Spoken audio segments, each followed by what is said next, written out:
5వ ఎపిసోడు. ఇప్పుడు ఒంటరి వాడివి, నీకు ఎవరు లేరు నా అన్నవాళ్ళు. రేపు వస్తారు, విడదీయరాని బంధంతో నిన్ను కట్టేస్తారు, లాక్కుపోతారు. అప్పుడు పక్క ఇంట్లో అద్దెకు చేరిన మనం పక్క ఇళ్లలో అద్దెకు చేరిన మనం కేవలం నెల రోజుల్లో ఇలా ఆత్మ బంధువులం కావడం విచిత్రం కాదంటావా? ఎంతమంది ఒకే ఇంట్లో కలిసి అద్దెకుండడం లేదు? అందరూ ఇంత దగ్గర వారే. మన విషయంలో జరిగింది అంటే ఏ జన్మాంతర బంధమో కావచ్చు. ఒంటరితనం భరించలేని ఇద్దరి అసక్తత కూడా కారణం కావచ్చు.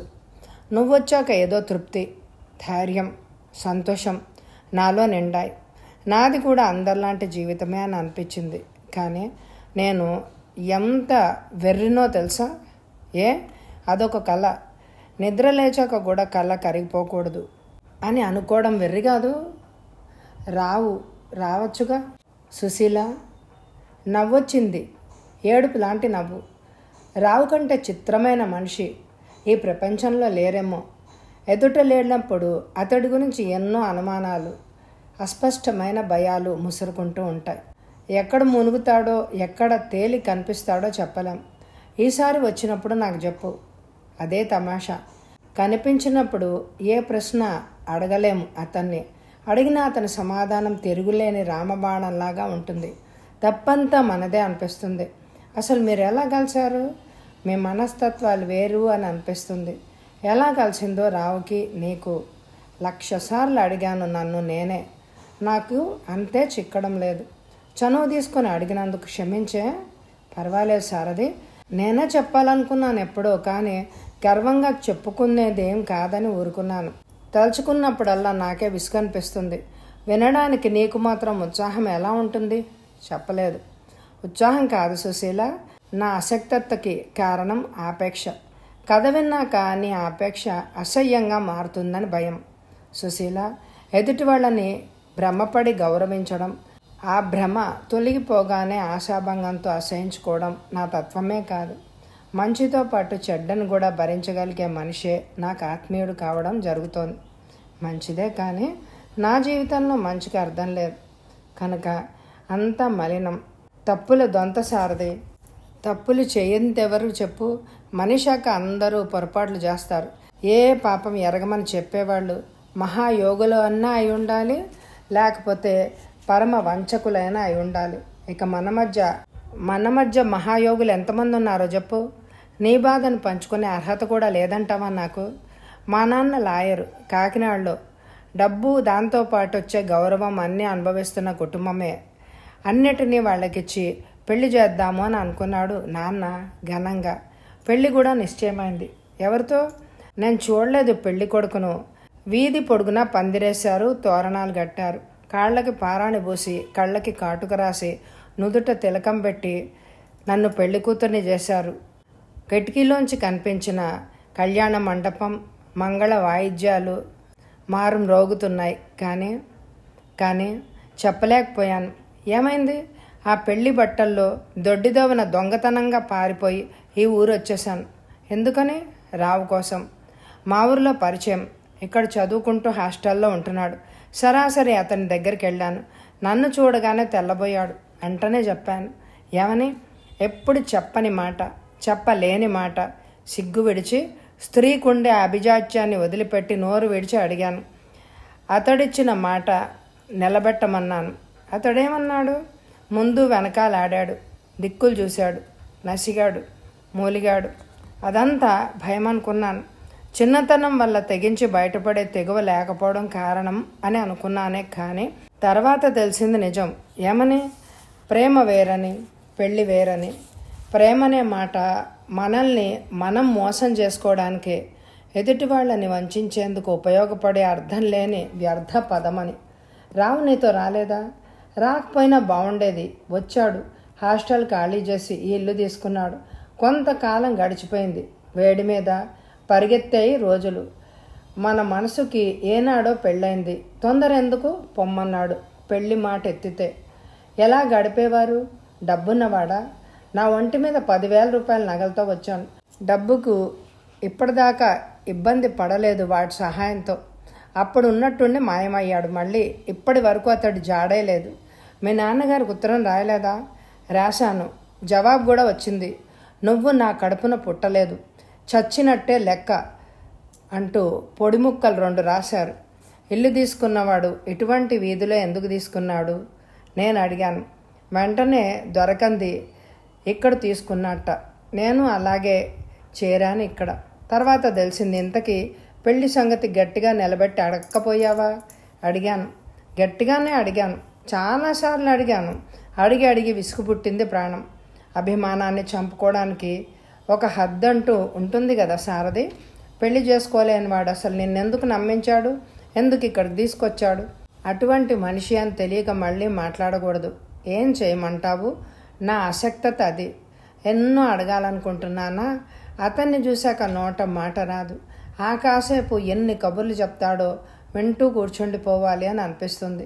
కంటతడి పెట్టి నీకు ద్రోహం చేస్తున్నానా సుశీల అని వాపోతాడు. ఆ మాటలు నిజమేనంటావా? నిజం కాకపోయినా నిజమని అనుకోక చేసేదేముంది సారథి? ఈ ప్రపంచంలో ప్రతి ప్రాణికి తృణమో కీటకమో తోడు కావాలి. మహాప్రవాహంలో కొట్టుకుపోయే ప్రాణి గడ్డి పరకను పట్టుకుని ఆసరా చేసుకుని గట్టుకు చేరుకోవాలి అని అనుకోవడం ఆశ్చర్యం అంటావా? ఎంతకంటే ఏం చేయగలను నేను? నా జీవితం ఇలా కడతేరిపోవలసిందే. కానీ సారథి, ఎన్ని రోజులు గడుస్తుందో గడవని. అంత బేలవి కాబోకు సుశీల. జీవితంలో ఒక తలుపు మూసుకుంటే మరో తలుపు తెరుచుకుంటుంది అంటూ మళ్ళీ ధైర్యం చెప్పాడు సారథి. నీకేం తెలుసు సారథి నా దురదృష్టము? నాకు తెలుసు. నాకు తెలుసుగా. మభ్య పెట్టుకోబోకు. కాదు, నీ అదృష్ట లేఖ చాలా బాగుంది. ఎంతో గొప్ప జాతకం నీది. నీ అరచేతి ముద్ర కాగితం మీద తీసుకున్నాను, గుర్తుందా? దాన్ని చాలా జాగ్రత్తగా చదివాను. మరో ఆశ లేనప్పుడు ఏ మనిషికైనా మిగిలేది జాతకమే. ఆ జాతకం కూడా సరిగ్గా లేకపోవడం అది వేదాంతం. ఇవి పిచ్చాపాటి కబుర్లు కాదు సుశీల. ఇదొక మహాశాస్త్రం. దీని మీద నీకు నమ్మకం లేకపోవడం నా దురదృష్టం. కానీ నాకుంది నమ్మకం. నవ్వాను. నిజం. ఒక చేతిని ఆ చేతిలో రేఖల్ని చూస్తుంటే అంతా పటం కట్టినట్టే కనిపిస్తుంది నాకు. నీ రేఖల్ని పట్టి చూస్తే ముందు ముందు చాలా మంచి జరుగుతుంది అని అనిపిస్తుంది నాకు. సారథి, నన్ను నమ్మాలి నువ్వు. నమ్మగలిగితే నా ఆయుర్దాయం పెరుగుతుంది కదా సారథి. కానీ ఇందాక పెద్ద మనిషితో కూడా అన్నాను, భవిష్యత్తు చదవగలిగే శక్తే ఉంటే ప్రపంచమంతా అసలు ఇలా ఉంటుందా? ఎక్కడెక్కడ మజిలీలు జీవితంలో ఏ మలుపుల కావల ఏముందో ఆ పైవాడికే తెలియాలి. నమ్మకం లేనప్పుడు పంచదార తిన్న విషంలా ఉంటుంది సుశీల. కానీ నేను ఇవాళ చెప్పిన మాట మటుకు మర్చిపోకు. ఏ నాటికైనా నీ జాతకం చాలా గొప్పది. ఏ నాటికైనా పిచ్చివాడివి సారథి నువ్వు. బ్రతికినంతకాలం మోయలేని బరువును మోస్తూ కుంగిపోయి ప్రాణం పోయే ముందు పూల పాన్పు దొరుకుతుందని సంబరపడితే సరిపోతుందంటావా సారథి? మనిషి ఎలా చచ్చిపోయిందే ముఖ్యం కాదు, బ్రతికినంతకాలం ఎలా గడిచిందే ముఖ్యం. అది ప్రశ్న కాదంటావా? నీ అదృష్టం అటువంటిది కాదు. త్వరలోనే మారుతుంది నీ జీవితం. ఈ చీకటి పలచబడి పారిపోతుంది సుశీల అన్నాడు. జరిగినా జరగకపోయినా అలా అనుకోవడంలో కొండంత బలం వస్తుంది. కలలు కనే శక్తి కూడా మనిషి పాలిట వరం లాంటిదే అన్నాను. కల కాదు, కాబోయే సత్యం అన్నాడు ఊపిరి పీలుస్తున్నట్టు. సారథి స్వాగతం. ఎంతో ఆలోచించాను. డాక్టర్ ఒళ్ళొచ్చాక అతని గురించి విన్నాను. ఉత్తిత్తిగా బెదిరించే మనిషి కాదు. పైగా అతను అలా మాట్లాడడానికి కారణం ఉంది. శాంతి మంచుకోరే మనిషి అతను. అలాని తప్పుకుందాము అంటే మనసు ఒప్పుకోవడం లేదు. శాంతిని కలవకుండా ఎలా ఉండాలి? అసలు ఉండగలనా? సాధ్యం కింద కనిపించడం లేదు. ముందు వెనకలాడుతూ ఎంతో టైం గడిపేశాను. సాయంత్రము రోజు వెళ్ళినట్టే బీచ్కి వెళ్ళడం కుదరలేదు. ఇంట్లోనే కూర్చున్నా వెళ్లకుండా. సుశీల బయటికి వెళ్ళింది కూరలు తేవడానికి. చీకటి పడుతోంది. ట్యూషన్లు చెప్పడానికి కూడా వెళ్లకుండా చీకట్లో ఒక్కడినే కూర్చున్నాను. వెలుగులా వచ్చింది శాంతి. చాలా కోపంగా ఉంది. అంత నిర్లక్ష్యం అయిపోయానా అంది. ఎందుకు అంత కోపం? మరి రాలేదే? ఎంతసేపు చూశానో తెలుసా? బయలుదేరి ఇక్కడికి వద్దామంటే నేను కదిలి ఇటు రాగానే నువ్వట్టు వెళ్తావేమో అని ఊరుకున్నాను. ఇదివరకులాగా ముందే చెప్పొచ్చుగా రావడం కుదరదని. ఇంతకీ అసలు ఎందుకు రాలేదో చెప్పు. ఒంట్లో బాలేదు. ఒంట్లే బాలేదా? సుశీలేది? బయటికి వెళ్ళింది. బయటికి వెళ్ళడం ఏంటి? నీకు ఒంట్లో బాగాలేనప్పుడు? అబద్ధం. నువ్వు చెప్పిందంతా అబద్ధం.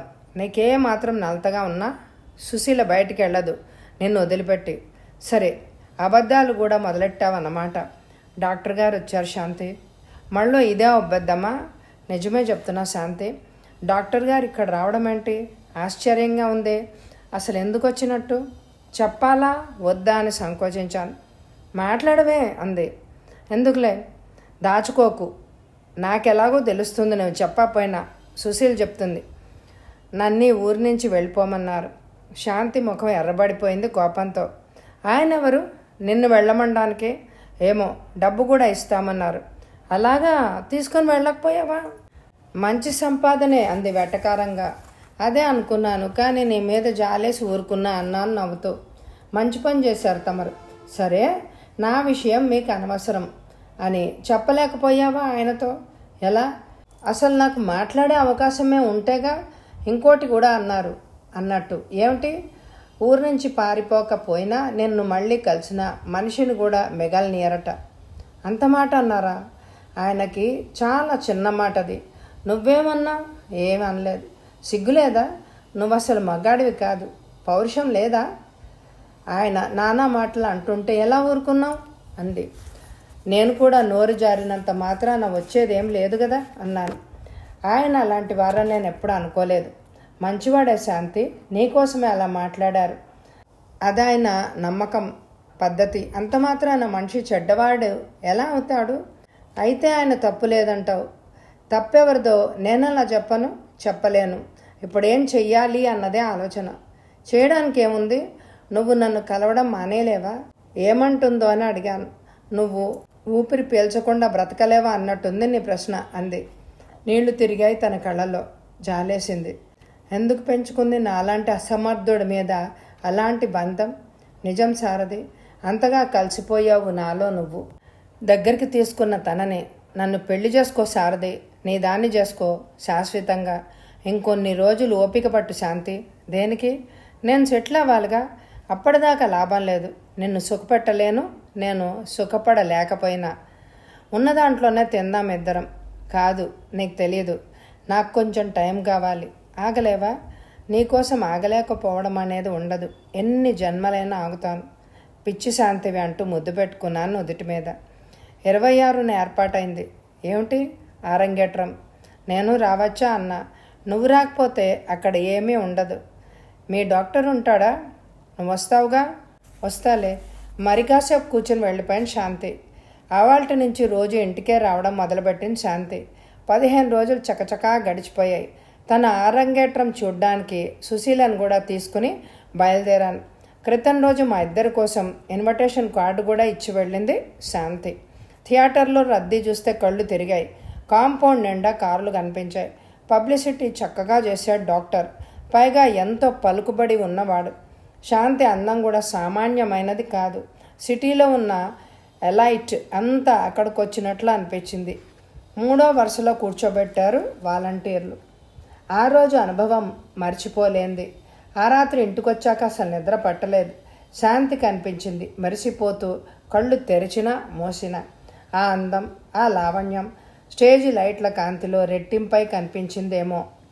తర్వాతి రోజుల్లో శాంతి రోజు రావడం కుదరలేదు. థియేటర్లో వారానికి 2 సార్లు ప్రదర్శనలు ఇచ్చేది. ప్రతిసారి వెళ్ళేవాడిని. ఆ రోజుల్లోనే నా నవల అచ్చు వేసుకుంటామంటూ పత్రికల వాళ్ళు 1000 రూపాయలు పంపించారు. చాలా సంతోషపడ్డాను. ఆ కాగితాల దొంతర 1000 రూపాయలు సంపాదించి పెడుతుందని అంతగా ఆశలు ఎప్పుడూ పెట్టుకోలేదు. అందుకే అంత పొంగిపోయాను. డబ్బే కాదు, పేరు కూడా. అంతవరకు శారదంటే ఎవరికీ తెలియదు. నవల పత్రికల్లో మొదలయ్యాక ఎన్నో ఉత్తరాలు రావడం మొదలయ్యాయి. ఒక్కో ఉత్తరం చదువుతుంటే నేను అంత బాగా రాయగలిగానా అని అనిపించింది. విపరీతమైన రెస్పాన్స్ వచ్చింది ఆ నవలకి. పత్రికా సర్క్యులేషన్ పెరిగింది. అంత ఫలితం ఉంటుందని కల్లో కూడా అనుకోలేదు. నవల వీలైనన్ని రోజులు సీరియల్గా నడపాలని పత్రికల వాళ్ళు ఇంకా నవలని పెంచిమ్మని ఉత్తరం రాశారు. మళ్ళీ డబ్బు పంపించారు. బెజవాడ నుండి పబ్లిషర్లు వచ్చారు. పుస్తకం కింద వేసుకుంటామని. సీరియల్ పూర్తి కాకముందే 5000 అడ్వాన్స్ ఇచ్చి అగ్రిమెంట్ రాయించుకున్నాడు. నవలలు రాసి అంత డబ్బు సంపాదించే అవకాశం ఉంటుందని మొదటిసారిగా నాకు తెలిసింది. ఎదురు చూడని సంపాదన. శాంతి పొంగిపోయింది. ఇంకా రాయమని ప్రోత్సహించింది. ఆ ఊపుతో మరొక 2-3 నవలలు రాశాను. ట్యూషన్స్ మార్పించి కూర్చోబెట్టింది సుశీల. దాంతో 2 నెలల్లో రాయగలిగింది నవలలు 3 నవలలు అయ్యాయి. అంతకుముందు పూర్తి కావచ్చిన నవలలు కూడా పూర్తి చేసేసాను. 4 పత్రికలకి పంపించేశాను. నృత్యనాటికి రాసిపెట్టమంది శాంతి. తను అడగడంతో తనే చేస్తుంది దాంట్లో అనే ఉత్సాహంతో 2 రోజుల్లో రాసిచ్చేశాను. చాలా బాగా వచ్చింది. నాలో అంత టాలెంట్ ఎక్కడ దాగిందా అని నాకే ఆశ్చర్యం వేసింది. పెళ్ళయ్యాక జాతకం మారుతుంది అంటారు. నాకు పెళ్లి కాలేదు, ముందే మారింది జాతకం. శాంతి నా జీవితంలో ప్రవేశించినందుకేమో, అవును, అదృష్ట జాతకురాలు. తన అదృష్టం నన్ను పలకరించింది. డాక్టర్ స్వాగతం. జనం కొట్టుకుంటున్నారు బుకింగ్ దగ్గర. నేను దగ్గరికి వెళ్ళినా లాభం లేదు. నాకు దెబ్బలు తగిలాయి. పోలీసులు రోజు ఈ పార్టీకి వచ్చేవాళ్ళు ఎందుకో ఇంకా రాలేదు. దూరంగా నుంచున్నాను. ఫోన్ చేయమని చెప్పాను సుబ్రహ్మణ్యంతో. 15 గంటలో పోలీసులు వచ్చి జనాన్ని కంట్రోల్ చేశారు. థియేటర్ కట్టాక అంత రద్దీ శాంతి ప్రోగ్రామ్స్తోనే మొదలైంది. కలెక్షన్లు విపరీతంగా పెరిగాయి. టిక్కెట్లు బ్లాక్లో అమ్మేవాళ్ళు కూడా తయారయ్యారు థియేటర్ దగ్గర. ఒక నర్తకి ఇంత తక్కువ కాలంలో అంత పేరు డబ్బు సంపాదించడం కూడా ఇదే మొదటిసారి. ఆ సంపాదన అంతా లెక్క ప్రకారం నా అకౌంట్లో వేశాడు సుబ్రహ్మణ్యం మొదటి నెల. ప్రతి నెల శాంతి పేరున బ్యాంకులో వేయమని చెప్పాను. వచ్చే నెల కలెక్షన్లో సగం డబ్బు కోసం కాదు, శాంతిని చేరదీసింది. కానీ ఇంకొక 10 ఏళ్ళు సంపాదించిన నాకున్న దాంట్లో సగం కూడా రాదు శాంతికి. కానీ పేరు సంపాదించింది. ఎంతోమంది సినిమా వాళ్ళ వెంటబడ్డారు. ఒప్పుకోలేను నేను. మరెంతోమంది ఎన్నో సిటీస్ నుంచి ఉత్తరాలు రాశారు ఒక్క ప్రదర్శన ఏర్పాటు చేయమని. కానీ థియేటర్ పని పాడు చేసి వెళ్ళడం ఎందుకని కుదరదు అని రాసేశాను.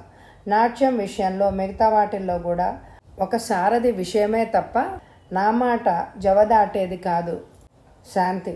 కానీ ఆ సారథి విషయం వచ్చేసరికి మనిషి రూపం, మాట అన్నీ మారిపోతాయి. అతనిలో ఏం చూసి అంతగా కోరుకుంటుందో తెలియదు.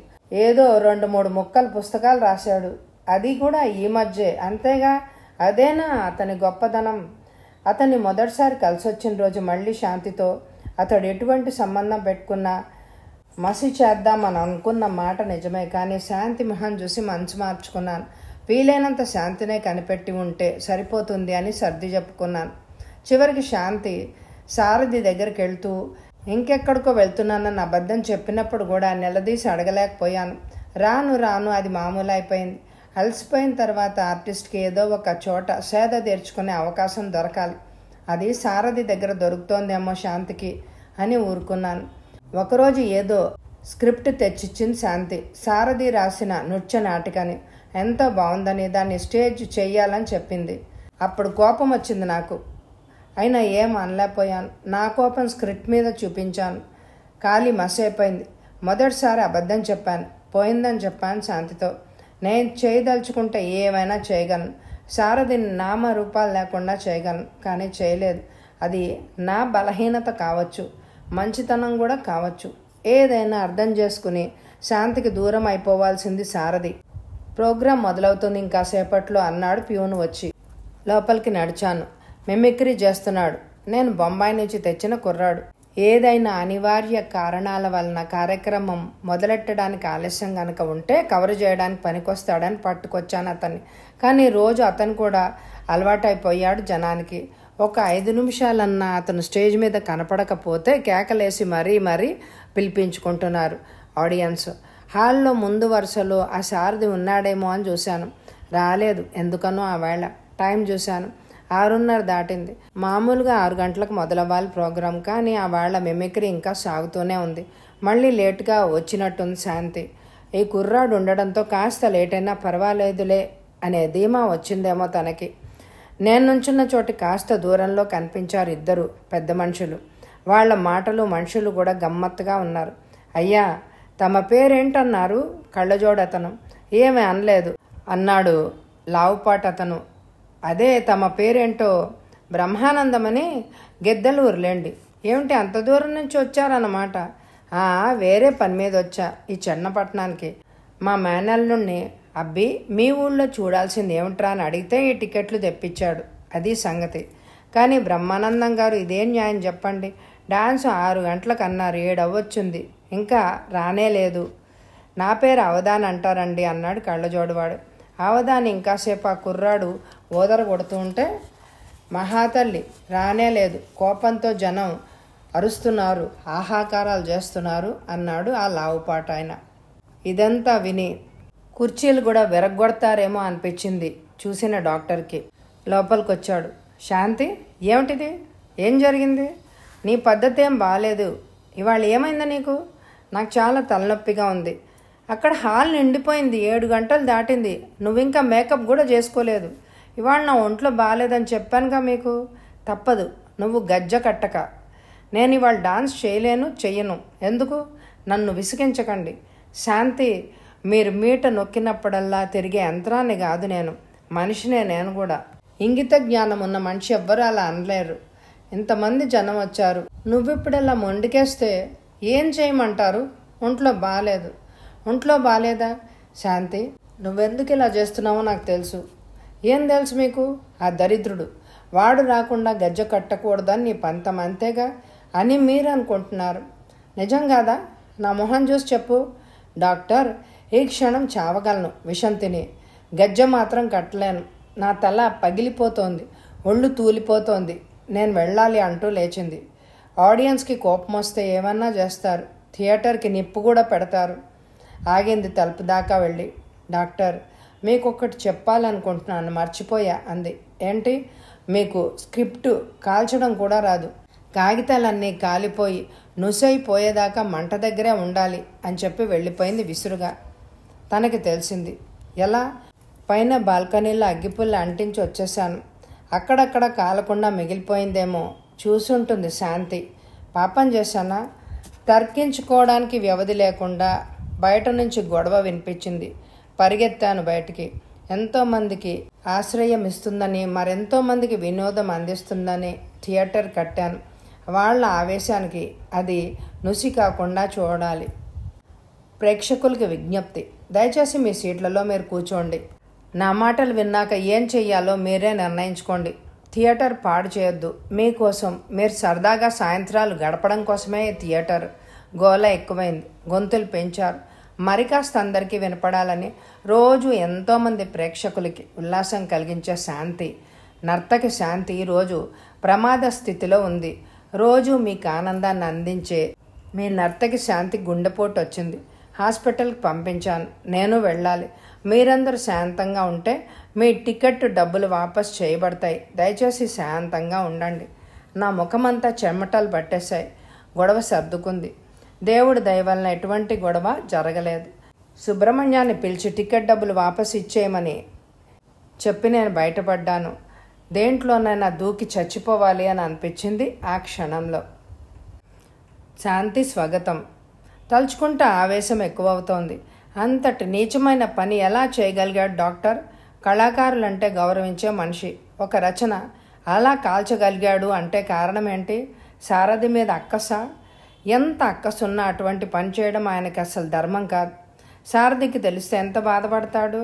పావుగంట నుంచున్నాక దొరికింది టాక్సీ. సారథి ఇంటి గుర్తులు చెప్పాను కూర్చుని. అమ్మా, మీరుదా నాట్యం చేసినారు, ఫస్ట్ క్లాస్లో చేస్తున్నారు అన్నాడు టాక్సీవాడు. 2 సార్లు తేరిపారా చూసి థ్యాంక్స్ అన్నాను. టాక్సీవాడు గుర్తుపట్టినట్టే ఎంతో గుర్తుపడుతున్నారు. సారథి ఇంటికి వస్తూ పోతుంటే అందరూ వింతగా చూస్తున్నారు. అదే మొండి మనిషో, ఎంత చెప్పినా వినడు. ఇల్లు మార్చమని ఎన్నోసార్లు చెప్పాను. నా దగ్గర తీసుకోవడం ఇష్టం లేదు, అవసరం కూడా లేదు. నిజానికి తను సంపాదిస్తున్నాడుగా ఈ మధ్యన. ఒకరిద్దరు వెకిలి వేషాలు కూడా వేశారు ఈ సందులో. బాధపడతారని చెప్పలేదు సారథికి. టాక్సీ ఆగింది ఇంటి ముందు. తలుపులు తెరిచే ఉన్నాయి. సారథి కనిపించలేదు లోపల. ఇంకెవరో మగతను కనిపించాడు. ఎదురుగా సుశీల కూర్చొని మాట్లాడుతోంది. రా శాంతి, కూర్చో అంది సుశీల. సారథి లేడా అడిగాను. బయటికి వెళ్ళాడు. ఇతనే రావు, చెప్పానుగా మా వారని అంటూ పరిచయం చేసింది అతని. పలకరించాడు అతను. మొత్తానికి సారథి జోస్యం నిజమైందన్నమాట. ఎక్కడికి వెళ్ళాడు సుశీల? శారద చెప్పలేదు నాతో. పొద్దున్నుంచి ఇంట్లోనే ఉన్నాడు. ఇందాకే 1 అరగంట క్రితమే వెళ్ళాడు. మీ ఆయన వచ్చాడని తెలుసా? మాట్లాడే వెళ్ళాడు.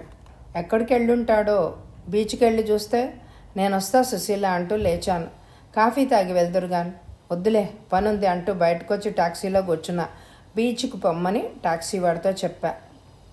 ఈ ఎపిసోడ్కి ఎక్కువ లైకులు ఇవ్వండి. అలాగే ఒక కొత్త సిరీస్, క్రైమ్ స్టోరీస్ సిరీస్న రోజు ఒక కథ త్వరలో పెట్టబోతున్నాను. శ్రోతలందరూ గమనించండి. Thank you very much my dear friends.